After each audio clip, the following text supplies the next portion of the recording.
आज छात्रों की तरफ से नौ अभियान था और किस तरह से देखिए करीबन 2 घंटे तक लगातार छात्र हावड़ा ब्रिज पे हिंसक गतिविधियां को यहाँ पे किए। पुलिस वाटर कैनन की, आंसू गैस की इसको गए। करीबन यहाँ से करीबन 50 से 60 लोगों को गिरफ्तार किया गया। और देखिए अब पुलिस के जवान दूसरी तरफ यहाँ पे जो भीड़ है, लगातार जो छात्र डटे हुए हैं, बड़ा बाजार का इलाका है। और वहीं पे दूसरी तस्वीर देखें जो छात्र हैं वो यहाँ पे डटे हुए हैं और पुलिस उन्हें खदेड़ने की कोशिश कर रही है। यानी सीधा देख सकते हैं कि जो पुलिस का यहाँ पे जो ये है जवान है और लगातार अब गश्त लगा रहे हैं, क्योंकि भीड़ इतनी ज्यादा हो चुकी थी। और उसके बावजूद भी देखें किस तरह से जो लोग थे अभी भी जाने के लिए यहाँ पे डटे हुए हैं। We want justice. और दूसरी तरफ देखें कि लगातार जो तिरंगा हाथों में है और तिरंगे को किस तरह से जो छात्र है न्याय मांग रहे हैं। और छात्र ही नहीं, इसमें जितने लोग थे जिनके भावनाएं जुड़ी थी वो वहां पे इस नौ अभियान में जुड़ चुके थे। लेकिन हिंसा इतनी बढ़ चुकी है कि जो जगह जगह पे विरोध कर रहे हैं, वी वांट जस्टिस के नारे लगा रहे हैं। कैमरामैन पंकज के साथ मनोज पांडे, न्यूज़ 24 कोलकाता।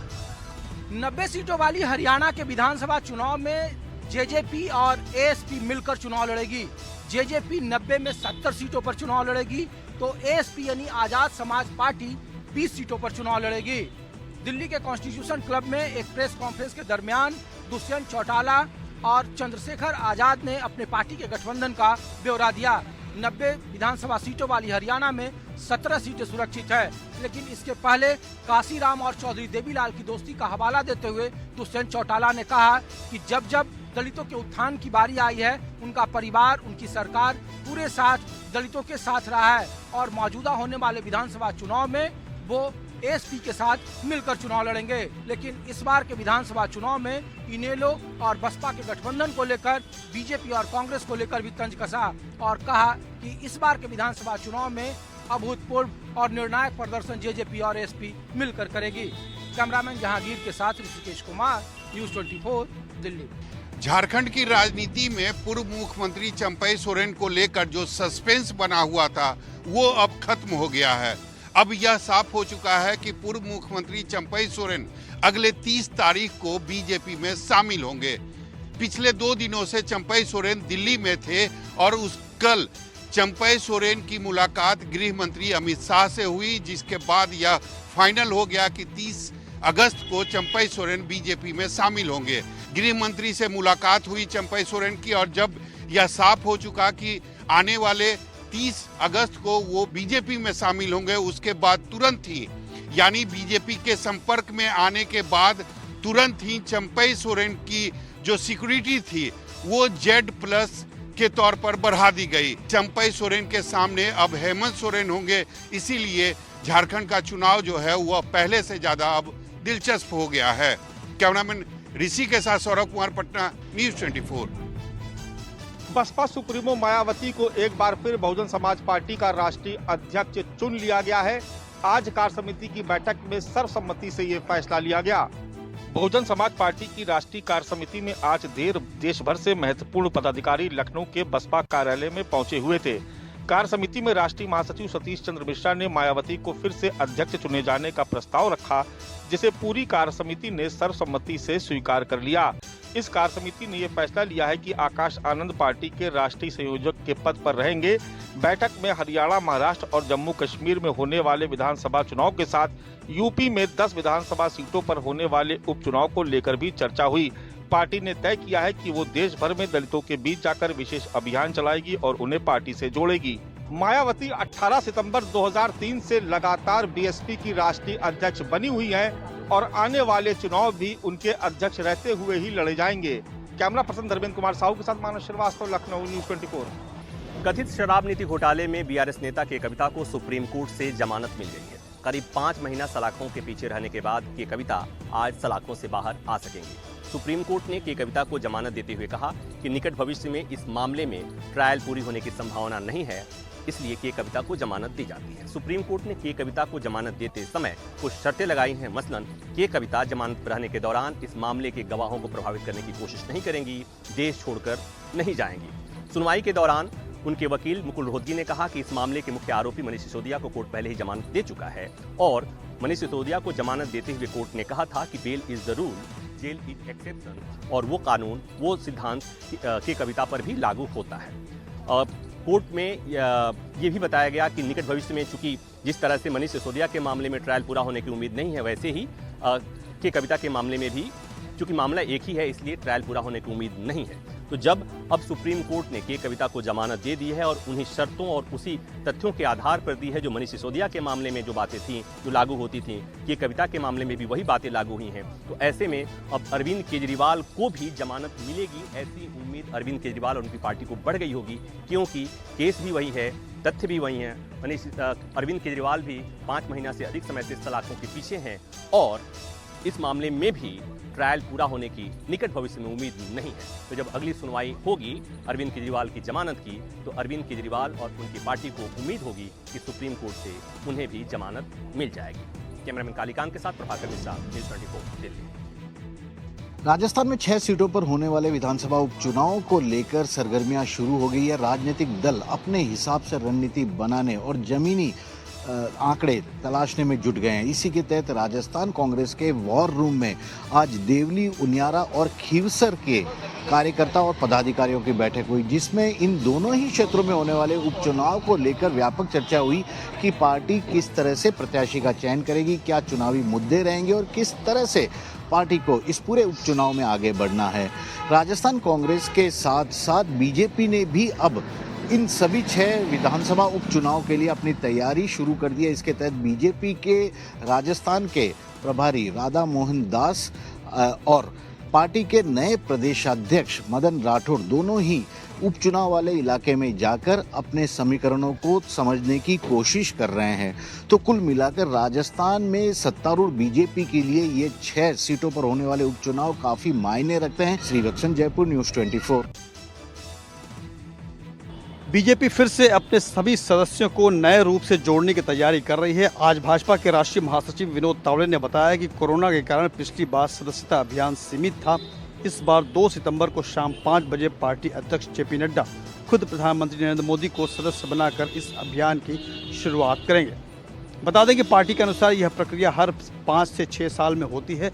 2 सितंबर से शुरू होने वाले इस सदस्यता अभियान में मौजूदा सदस्यों को फिर से सदस्यता लेनी होगी। बता दें कि पहला चरण सदस्यता अभियान का 25 सितंबर को खत्म होगा। इसके बाद 2 और चरण सदस्यता अभियान के चलाए जाएंगे। पहले चरण का पूरा विश्लेषण करने के बाद 2 और चरण चलेंगे और 31 अक्टूबर को आखिरी चरण होगा। कैमरामैन रफीक के साथ प्रशांत देव, न्यूज़ 24, दिल्ली। महाराष्ट्र के सिंधुदुर्ग जिले में छत्रपति शिवाजी महाराज की प्रतिमा गिरने के मामले में एक तरफ कार्रवाई हो रही है तो दूसरी तरफ सियासत भी जोरों पर है। इस मामले में सिंधुदुर्ग पुलिस ने 2 लोगों के खिलाफ एफआईआर दर्ज की है, जिसमें स्ट्रक्चरल कंसल्टेंट और ठेकेदार को आरोपी बनाया गया है। आरोपियों की कंपनी को ही शिवाजी महाराज की पुतला बनाने और लगाने का काम दिया गया था। सिंधुदुर्ग जिले के राजकोट किले में बनी शिवाजी महाराज की प्रतिमा सोमवार दोपहर गिर गई थी। प्रतिमा का निर्माण नौसेना द्वारा किया गया था। प्रधानमंत्री नरेंद्र मोदी ने 4 दिसंबर 2023 को नेवी डे पर इसका उद्घाटन किया था, लिहाजा इस पर सियासत भी काफी तेज है। कांग्रेस ने मांग की है कि इस मामले में राज्य सरकार और केंद्र सरकार को भी आरोपी बनाना चाहिए। तो वहीं आदित्य ठाकरे ने आरोप लगाया कि चुनाव के चलते छत्रपति शिवाजी महाराज का स्मारक जल्दबाजी में बनाया गया था, इसकी क्वालिटी को अनदेखा किया गया। विपक्ष के इन आरोपों पर सीएम एकनाथ शिंदे ने कहा कि विपक्ष इस संवेदनशील मुद्दे पर भी राजनीति कर रहा है। सीएम एकनाथ शिंदे ने जांच के आदेश तो दिए ही है, साथ में दोबारा से ही प्रतिमा को स्थापित करने की बात भी कही। वहीं नौसेना ने इस पूरे मामले को दुर्भाग्यपूर्ण बताया और कहा कि तेज हवा के चलते मूर्ति गिर गई। कैमरामैन सुनील भारती के साथ अंकुश जायसवाल, न्यूज़ 24 मुंबई। दिल्ली में विधानसभा चुनावों का बुलबुल समय से पहले बज सकता है। आपको बता दें कि फरवरी 2025 में से पहले विधानसभा का गठन होना है और इसके लिए राज्य निर्वाचन आयोग ने तैयारियां भी शुरू कर दी हैं। माना जा रहा था कि जनवरी के अंत या फरवरी के पहले हफ्ते में चुनाव होंगे, लेकिन अब जिस तरीके से तैयारियां की जा रही हैं या संकेत राज्य निर्वाचन चुनाव आयोग द्वारा ऐसे दिए जा रहे हैं कि विधानसभा चुनावों का आगाज नवंबर या दिसंबर में किया जा सकता है। 2019 में दिल्ली विधानसभा चुनाव 8 फरवरी को हुए थे। इसके बाद 11 फरवरी को मतगणना हुई थी। इस बार ये चुनाव समय से पहले हो सकता है। दिल्ली के चुनाव मुख्य निर्वाचन अधिकारी कार्यालय के पत्र ने इन कयासों को बढ़ा दिया है। पत्र में सभी विभाग प्रमुखों से मैन पावर की स्थिति मांगी गई है। ये जानकारी अधिकारियों के ग्रेड के हिसाब से मांगी गई है। इससे चुनाव ड्यूटी तय की जा सकती है। विभागों से 7 दिनों के अंदर ये जानकारी देनी है। आम आदमी पार्टी ने समय से पहले चुनाव का अंदेशा देखते हुए प्रचार अभियान को भी शुरू कर दिया है। पूर्व मुख्यमंत्री मनीष सिसोदिया पदयात्रा कर रहे हैं। पार्टी ने बूथ मैपिंग भी शुरू कर दी है। कैमरामैन अविनाश राणा के साथ दिव्या अग्रवाल, दिल्ली। मध्य प्रदेश के छतरपुर में पुलिस पथराव मामले में देश भर में सियासत हुई और अब इस मामले में एक बड़ी जानकारी यह है कि छतरपुर में जो मुख्य आरोपी था इस पथराव वाले मामले में शहजाद अली, उसकी गिरफ्तारी हो चुकी है। शहजाद अली कांग्रेस से जुड़ा हुआ नेता रहा है और पूर्व जिला अध्यक्ष रहा है और इसी को लेकर प्रियंका गांधी से लेकर मल्लिकार्जुन खड़गे तक ने ट्वीट करके जो बिल्डोजर की कार्रवाई हुई थी उस पर सवाल खड़े किए थे। असदुद्दीन ओवैसी ने भी इस मामले में सवाल खड़े किए थे। आपको बता दें कि अब उस मामले में जहां सियासत हुई वहीं अब जो मुख्य आरोपी है शहजाद अली उसकी गिरफ्तारी हो चुकी है। आपको बता दें कि 21 अगस्त का ये पूरा मामला है। कोतवाली पुलिस थाने में पथराव हुआ था और उसमें शहजाद अली का नाम भी शामिल आया और इसके अलावा करीब 100 से ज़्यादा लोगों पर FIR भी दर्ज की गई थी और इसके बाद बिल्डोजर की कार्रवाई हुई और करोड़ों का जो मकान था शहजाद अली का उस पर कार्रवाई हुई और उस कोठी को ढा दिया गया बिल्डोजर से। और इस पूरे मामले में शहजाद अली पर 10,000 रुपये का इनाम भी घोषित किया गया था और अब जाकर पुलिस ने शहजाद अली को यहां पर गिरफ्तार कर लिया है। कैमरा पर्सन कमलेश व्यास के साथ विपिन श्रीवास्तव, न्यूज़ 24 मध्य प्रदेश। जमशेदपुर के सोनारी एयरपोर्ट से उड़ान भरने के बाद ही क्रैश हुए ट्रेनी विमान को भारतीय नौसेना ने चांडिल डैम से ढूंढ निकाला है। जी हां, आपको बता दें कि पिछले मंगलवार को दिन में उड़ान भरने के आधे घंटे के बाद ये विमान चांडिल डैम में जा गिरा था। एनडीआरएफ की टीम जब विमान को तलाशने में विफल रही तो नौसेना को बुलाना पड़ा। सोमवार को भारतीय नौसेना की टीम चांडिल डैम में घुसी और देर रात विमान के मलबे को बाहर निकाल लिया। आपको बता दें कि रविवार को ही नौसेना की टीम ने विमान की तलाश लगभग पूरी कर ली थी। उस जगह को चिन्हित भी कर लिया था जहां विमान की होने की संभावना बताई जा रही थी। इसके बाद सोमवार को टीम चांडिल डैम में घुसी और काफी देर के प्रयास के बाद दुर्घटनाग्रस्त ट्रेनी विमान को पानी से बाहर निकाल लिया है। करीब 12 घंटे के अथक प्रयास के बाद ही भारतीय नौसेना की टीम को आज दुर्घटनाग्रस्त विमान को बाहर निकालने में सफलता मिली है। यह भी बताया जा रहा है कि नौसेना की जो टीम इस विमान को निकालने में सफलता पाई है उन्हें भारतीय नौसेना की तरफ से इनाम दिया जाएगा। कैमरा पर्सन जहांगीर के साथ पवन मिश्रा, न्यूज़ 24 दिल्ली। इस वक्त हम थाने के संस्कृति दही हंडी मंडल में हैं और यहाँ पर देखिए कि जो गोविंदा हैं वो सुबह से आने शुरू हो गए थे और श्री कृष्ण की बाल लीलाओं को दिखाने के लिए यहाँ पर प्रयास किया जा रहा है, क्योंकि ऐसा माना जाता है कि भगवान श्री कृष्ण माखन चोरी करते थे अपने बाल सखाओं के साथ। यही कारण है कि उस परंपरा को आगे बढ़ाने के लिए जो बाल गोपाल हैं, माखन चोरी की जो परंपरा है लोगों को दिखाने के लिए श्री कृष्ण के बाल रूप में जो किए गए काम थे उसको दिखाने के लिए मटकियाँ तोड़ने का जो परंपरा है वो वर्षों से यहाँ पर चला आ रहा है। देखिए कि जो महिला पतंग है लगाई है, पिरामिड बनाई है और मटकी तोड़ने की कोशिश कर रही है। और यहाँ पर जिस तरह से पुरुष यहाँ पर ह्यूमन पिरामिड बनाने के लिए आते हैं उसी तरह से महिलाएं भी आती हैं और यहाँ पर बड़े बड़े इनाम भी रखे जाते हैं। और सबसे बड़ी बात यह है कि जितने भी बड़े रिकॉर्ड बने हैं इसी ग्राउंड पे बने हैं। यहीं पर 50 फीट ऊंची मटकी तोड़ने का रिकॉर्ड बना था और शाम तक ये सिलसिला चलता रहेगा। यहाँ पर मुख्यमंत्री आएंगे, कई सारे नेता आएंगे, कई सारे सेलिब्रिटी भी आएंगे।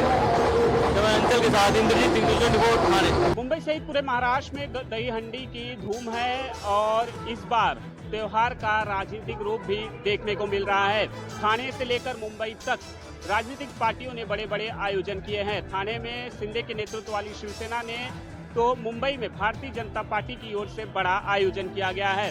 मुंबई में बीजेपी का सबसे बड़ा दही हांडी का कार्यक्रम आदित्य ठाकरे के विधानसभा क्षेत्र वर्ली में किया जा रहा है। बदलाव का संदेश देने वाली भारतीय जनता पार्टी की यह परिवर्तन दही हांडी वर्ली के जाम्बोरी मैदान में आयोजित किया गया है। आपको बता दें कि राजनेता जो है दही हांडी का आयोजन कर विधानसभा चुनाव के लिए गोविंदाओं को जो है वो रिझाने की कोशिश में है। आपको बताते चले कि आदित्य ठाकरे के जाम्बोरी मैदान में जो बीजेपी की दही हांडी आयोजित की गई है उसमें अफजल खान का वध करते हुए नाट्य रूपांतरण भी दिखाया जाएगा। कुछ ही समय में यहाँ पर मुख्यमंत्री एकनाथ शिंदे से लेकर देवेंद्र फडणवीस सहित भारतीय जनता पार्टी के वरिष्ठ नेता इस दही हांडी के कार्यक्रम में उपस्थित रहेंगे। कैमरामैन राजेंद्र सिंह खाती के साथ राहुल पांडे, न्यूज़ 24 मुंबई। 2023 में बिहार में 21,000 सिपाहियों की बहाली के लिए परीक्षा का आयोजन किया गया था, लेकिन इस परीक्षा का प्रश्न पत्र लीक हो गया था और मामले की जांच आर्थिक अपराध इकाई को दी गई थी। अब आर्थिक अपराध इकाई ने इस पूरे मामले में जांच पूरी कर ली है और इस मामले में 4000 पेज का चार्जशीट दाखिल किया है, लेकिन यह चार्जशीट सिर्फ उन 16 आरोपियों के खिलाफ है जो फिलहाल जेल में हैं। इस मामले में संजीव मुखिया जो पूरा मास्टरमाइंड था उसे अभी फरार घोषित किया गया है, लेकिन सबसे बड़ी जो इस चार्जशीट की में आया है सामने वो आया है तत्कालीन चेयरमैन और पूर्व डीजीपी एसके सिंघल की भूमिका को लेकर। दरअसल अब तक की जांच में सामने आया है कि एसके सिंघल की भूमिका इसमें संदेह के घेरे में है। उन्होंने उन कंपनियों को प्रश्न पत्र छापने का ठेका दिया था जो पहले से ही कई राज्यों में ब्लैक लिस्टेड थी। यही नहीं, एक रूम में ही पूरी कंपनी चलाई जा रही थी और एक कंपनी को ब्लैक लिस्टेड होने के बाद दूसरी कंपनी खोला गया था। यही वजह है कि इस मामले में एसके सिंघल को नोटिस दिया गया है, उनसे सवाल जवाब किया गया है और अगर वो नहीं सवाल जवाब संतुष्ट नहीं मिल पाता है तो उनसे पूछताछ भी कर सकती है आर्थिक अपराध इकाई की टीम।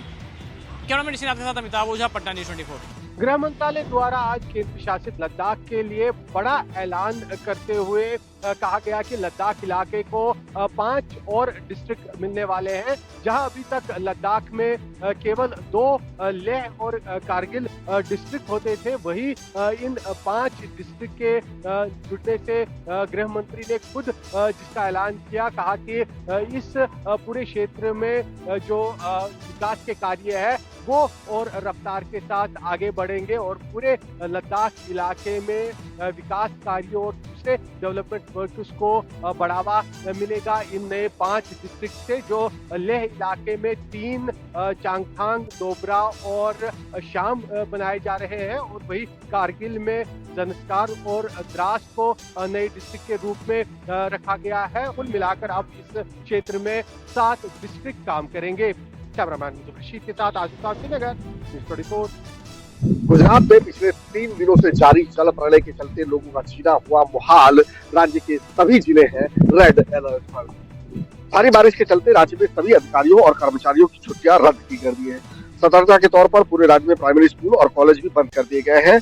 आज के लिए सभी 26 जिले रेड अलर्ट पर है। भारी बारिश ने रेल यातायात को भी प्रभावित किया है। पश्चिम रेलवे को पिछले 24 घंटे में 30 गाड़ियों को रद्द करना पड़ा है। 13 गाड़ियों को शॉर्ट टर्मिनेट किया गया है और 36 गाड़ियों के अब तक रूट बदले गए हैं। वडोदरा में स्टैच्यू ऑफ यूनिटी जाने वाले मार्ग भी पानी में डूब गया है। राजगीर क्रॉसिंग पर देव बांध से छोड़ा गया पानी हाईवे पर आ गया है। वहीं विश्वामित्री नदी भी खतरे के निशान को पार कर चुकी है। निचले इलाकों में कई जगह पर सोसाइटियों में पानी भर गया है, जिसके चलते प्रशासन ने 19 शेल्टर होम बनाए हैं और 6 अंडरपास बंद करने पड़े हैं।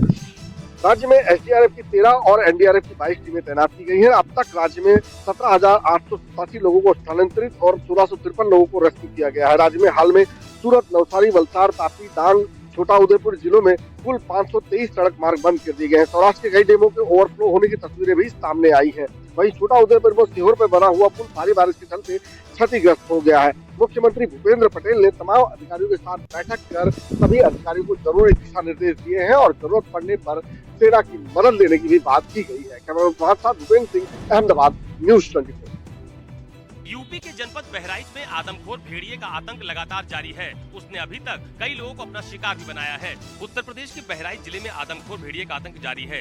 1 महीने के अंदर भेड़िए ने आधा दर्जन से अधिक लोगों को अपना शिकार बनाया है।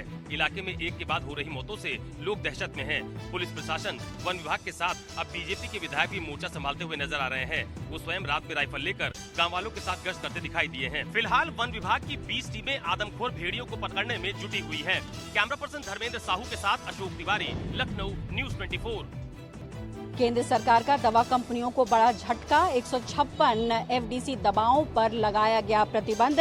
जी हां, केंद्रीय स्वास्थ्य मंत्रालय द्वारा हाल ही में एक नोटिफिकेशन जारी किया गया है जिसमें बुखार, सर्दी, एलर्जी, सिर दर्द के लिए इस्तेमाल की जाने वाली 156 फिक्स डोज कॉम्बिनेशन दवाओं पर प्रतिबंध लगा दिया गया है। केंद्र सरकार द्वारा अधिसूचना में कहा गया है कि केंद्र सरकार इस बात से संतुष्ट है कि फिक्स डोज कॉम्बिनेशन दवा के इस्तेमाल से इंसानों को खतरा हो सकता है और ऐसी दवाएं जिनको अभी प्रतिबंधित किया गया है उनके सुरक्षित विकल्प मौजूद हैं। आपको हम बता दें कि ये अधिसूचना जारी करने के बाद से बहुत सारी जो दवाइयां हैं जो आम तौर पर लोग इस्तेमाल करते थे वो अब बंद हो जाएंगे, जैसा कि एसिलोनोफेनाक 50 मिलीग्राम, पैरासीटामोल 125 मिलीग्राम टैबलेट पर प्रतिबंध लगा दिया गया है। ये लिस्ट काफ़ी लंबी है। ऐसे में साफ तौर पर जिस तरीके से केंद्रीय जो स्वास्थ्य मंत्रालय है उन्होंने स्पष्ट किया है कि प्रतिबंधित तो ज़रूर किया जा रहा है ताकि लोग सुरक्षित रह सके, लेकिन इसके साथ ही ऐसी दवाएं जो हैं वो सब्स्टिट्यूट में मौजूद हैं जो कि इंसानों पर खतरा नहीं पैदा करती है। कैमरा पर्सन अभयनाथ के साथ पल्लवी झा, दिल्ली न्यूज़ 24। दिल्ली सरकार बढ़ते हुए डेंगू के मामलों को लेकर के एक अवेयरनेस का प्रोग्राम चलाएगी। दरअसल में दिल्ली सरकार के मंत्री सौरभ भारद्वाज ने कहा है कि वो दिल्ली के अंदर डेंगू के जो मामले बढ़ रहे हैं उनको लेकर के जन जागरूक अभियान चलाने जा रही है। उसके लिए रेडियो, दिल्ली पुलिस और तमाम सार्वजनिक स्थानों जैसे मेट्रो, रेलवे स्टेशन और तमाम हॉस्पिटल्स के अलावा जो स्लम एरिया है वहाँ पर जाकर के लोगों को अवेयर करेगी कि डेंगू से मच्छर जो है उसको पनपने न दिया जाए। हालांकि अभी ये भी बताया गया है कि इसमें दिल्ली पुलिस का सहारा भी लेगी, यानी कि जो दिल्ली पुलिस की तरफ से लगातार अनाउंसमेंट किया जाता है उसके जरिए भी डेंगू का प्रचार प्रसार करेगी। हालांकि जो जीनोम सीक्वेंसेस हैं उसके मामले जो हैं वो लगातार चेक किए जा रहे हैं। वहीं डेंगू जो है अभी तक जो मामले आए हैं वो टाइप 2 के मामले ही आ रहे हैं। कैमरा पर्सन दीपक दुबे के साथ में मोहम्मद यूसुफ, न्यूज़ 24 दिल्ली।